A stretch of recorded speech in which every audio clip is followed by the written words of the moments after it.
Hello student, विद्या creator से मैं निशा। मैं आज आप लोगों को जो साहित्यिक व्यक्ति हैं यूपी के, उनके बारे में बताने जा रही हूँ। साहित्यिक यानी हिंदी के जो साहित्यिक व्यक्ति हैं उनके बारे में।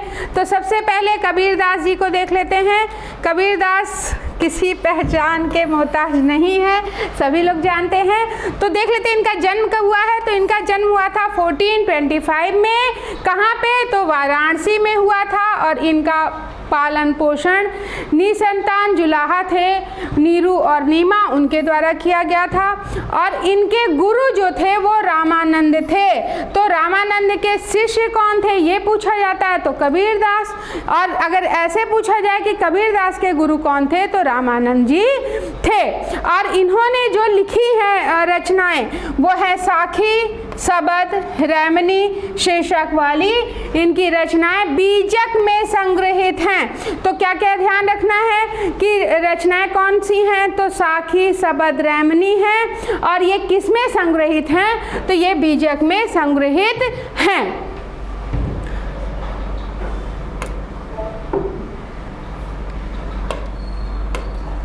फिर सूरदास जी का जन्म संवत 1478 में ब्राह्मण कुल में मथुरा के पास सीही है वहाँ पे हुआ था। और इनके जो गुरु थे वो वल्लभाचार्य जी थे। तो वल्लभाचार्य जी के शिष्य सूरदास जी थे।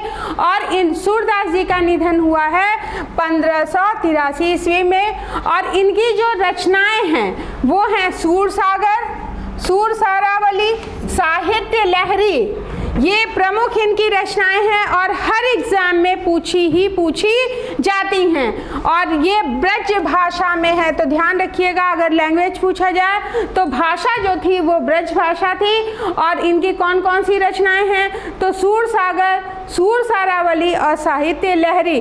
तो सूरसागर, सूरसारावली तो आपको याद रहने वाला है, लेकिन थोड़ा सा कंफ्यूजन अगर आपको साहित्य लहरी पे हो रहा है तो ध्यान रखिएगा, साहित्य लहरी भी सूरदास की ही रचना है। और भाषा कौन सी थी? ब्रज भाषा थी। फिर तुलसीदास जी, इनका जन्म संवत 1589 में चित्रकूट के राजापुर ग्राम में हुआ था। तो कहाँ पे हुआ था? चित्रकूट में। और ग्राम कौन सा था? राजापुर था। और इनकी माता का नाम हुलसी और पिता का नाम आत्माराम दुबे था। तो हुलसी किसकी माता का नाम था? तो तुलसीदास जी की। आत्माराम इनके पिता थे। और इनका बचपन का जो नाम था वो था राम भोला। क्लियर हो रहा है? नरहरिदास इनके गुरु थे। और इनके गुरु कौन से थे? तो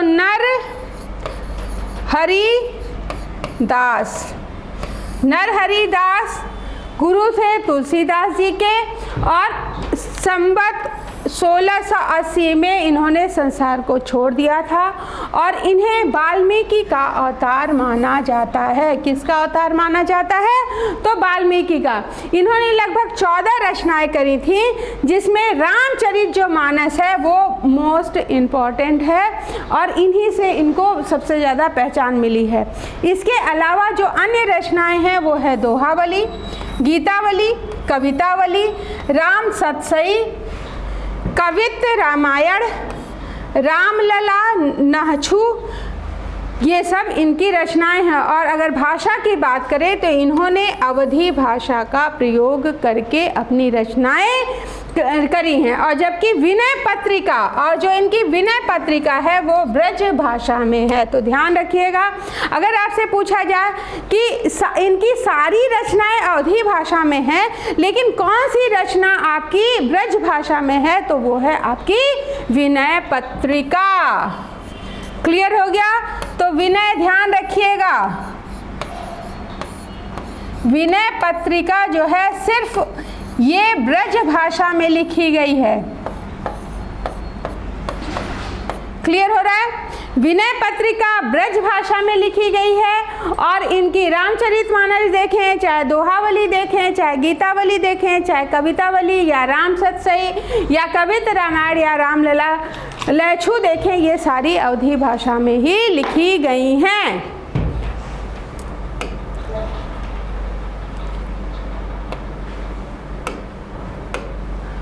फिर रैदास जी, रैदास जी का जन्म हुआ है वाराणसी के सिर गोवर्धन में हुआ है और ये रामानंद के 12 शिष्यों में से एक थे। रामानंद के जो 12 शिष्य थे उसमें से एक शिष्य रैदास जी थे। निर्गुण ब्रह्म के उपासक थे। तो किसके उपासक थे? निर्गुण ब्रह्म के। और इन्हें उपासक इस संत ने हिंदू व मुस्लिम में कोई भेद नहीं माना और इन्होंने रामदासी संप्रदाय की स्थापना करी है। तो ध्यान रखिएगा, रामदासी संप्रदाय की स्थापना किसके द्वारा करी गई है? रैदास के द्वारा। क्यों? क्योंकि इन्होंने हिंदू और मुस्लिम में कोई भेद नहीं माना था और इन्होंने बानी नामक कुछ छंदों की रचना करी है। तो जो इनके छंद हैं वो किस नाम से हैं? बानी के नाम से। क्लियर हो रहा है? तो जो इनके छंद हैं किस नाम से हैं? बानी के नाम से।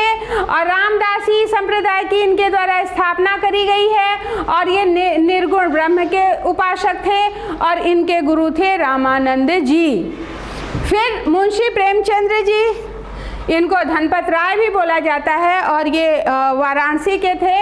इनके जो मुख्य हैं गबन, गोदान, सेवा सदन, रंगभूमि, कर्मभूमि, वरदान, हंस, ये इनका इन्होंने संपादन किया था। तो सारी ही मोस्ट इम्पॉर्टेंट हैं। आपको गबन, गोदान, रंगभूमि, कर्मभूमि तो याद होगा। अगर आप कंफ्यूज हो रहे होंगे तो एक बार ध्यान रखिएगा कि सेवा सदन, वरदान, हंस, ये सब इनकी ही रचनाएं हैं। फिर भारतेंदु हरिश्चंद्र, ये भी वाराणसी के थे। सत्य हरिश्चंद्र, कश्मीर कुसुम, बादशाह दर्पण, भारत दुर्दशा, चंद्रावली, मुद्रा राक्षस, हमीर हठ और प्रेम तरंग भारतेंदु हरिश्चंद्र जी की रचनाएं हैं। तो भारतेंदु हरिश्चंद्र की जो रचनाएं हैं वो अधिकतर एग्जाम में जो मोस्ट इम्पॉर्टेंट है वो चंद्रावली है, जो कई बार पूछी जा चुकी है। मुद्रा राक्षस है, जो कई बार पूछी जा चुकी है। इसके अलावा भारत दुर्दशा, ये कई बार पूछी जा चुकी है। अब हो सकता है इसमें से कोई एक आ जाए, तो ध्यान रखिएगा कि सत्य हरिश्चंद्र ये भी इनकी है, कश्मीर कुसुम, बादशाह दर्पण, प्रेम तरंग। अब इसमें अनुवाद ग्रंथ कौन सा है अगर पूछा जाए तो जो मुद्रा राक्षस है वो भारतेंदु हरिश्चंद्र का अनुवाद ग्रंथ है। फिर सुमित्रा नंदन पंत जी, इनका जन्म उत्तराखंड में हुआ था और कर्मभूमि इनकी प्रतापगढ़ है थी। और वाणी, वीणा जो है, ग्रंथि, युगांत, चिदंबरा कई बार पूछी जा चुकी है। ज्योत्सना कई बार पूछी जा चुकी है। उत्तरा, हार, अतिमा, युगपथ कई बार पूछा जा चुका है। गुंजन, पल्लव, ग्राम्या, ये सब इनकी रचनाएं हैं। तो याद रखिएगा इनकी रचनाओं को, क्योंकि ये मुख्य जो है आपके हिंदी के लेखक हैं। ठीक है।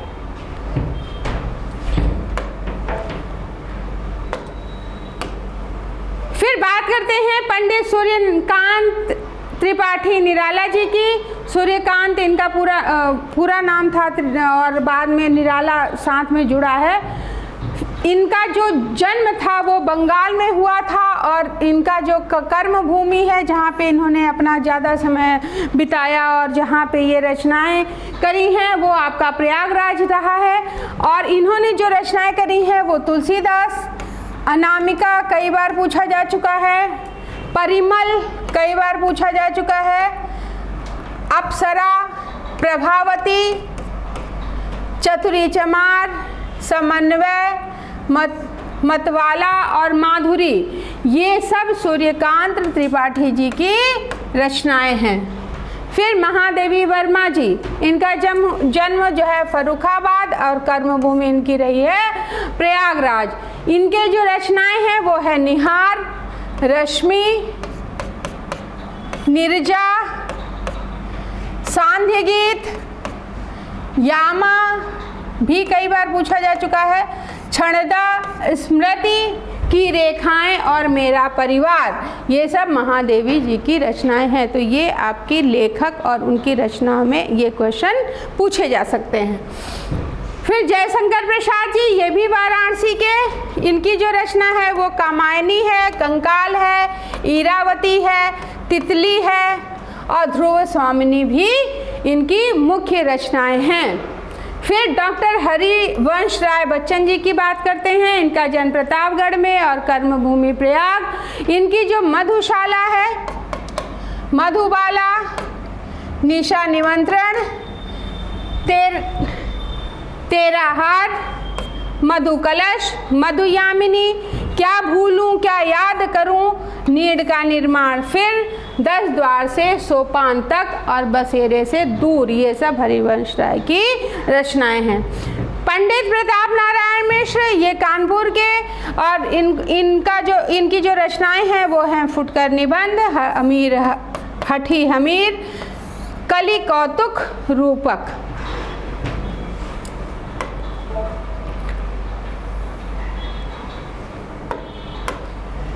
फिर पंडित महावीर प्रसाद द्विवेदी, ये रायबरेली से, सरस्वती का संपादन, काव्य मंजूषा, नाट्य शास्त्र, हिंदी भाषा की उत्पत्ति और जल चिकित्सा, ये पंडित महावीर प्रसाद द्विवेदी जी की रचनाएं।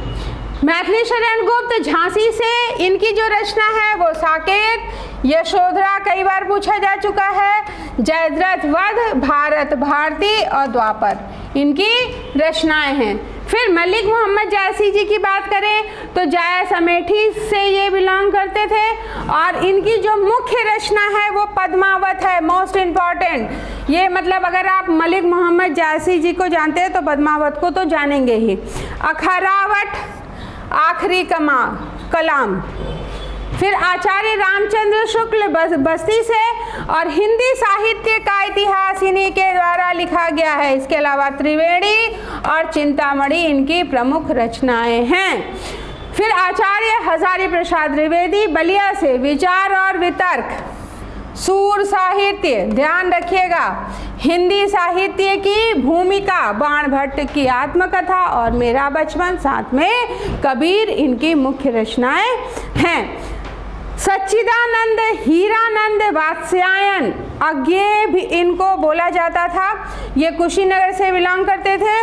त्रिपथगा इनकी मुख्य रचनाएं हैं। इसके अलावा कोठरी की बात, शेखर एक जीवनी, लिखी कागद कोरे, त्रिशंकु, उत्तर प्रियदर्शी, ये इनकी मुख्य रचनाएं हैं।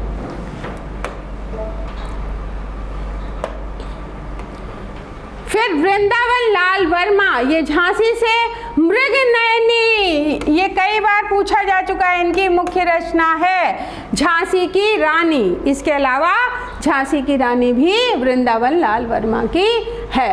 राहुल सांकृत्यायन आजमगढ़ से, सिंह सेनापति, वोल्गा से गंगा, कार्ल मार्क्स, महामानव बुद्ध, मेरी जीवन यात्रा, दर्शन, दिव्य दर्शन और विश्व की रूपरेखा राहुल सांकृत्यायन के द्वारा रचित हैं। फिर धर्मवीर भारती प्रयागराज से, गुनाहों का देवता इनके द्वारा, सूरज का 7वां घोड़ा और अंधा युग। डॉक्टर विद्यानिवास मिश्र गोरखपुर से, इनकी जो रचनाएं हैं वो चितवन की छाहें, साहित्य की चेतना और रीति विज्ञान। इसमें से सारे ही मोस्ट इम्पॉर्टेंट है। आपको इकट्ठे चीज़ें याद नहीं करनी है, सिर्फ आप 4 या 5 उठाइएगा और उनको कोशिश करिएगा कि याद कर लें। एक दिन बस उसी को बार बार रटना है और जब वो याद हो जाए तो 5वें पे फिर आइएगा और उसमें से देख लीजिएगा कि कौन सी नहीं याद हुई है, उसको अलग से नोट डाउन करना है।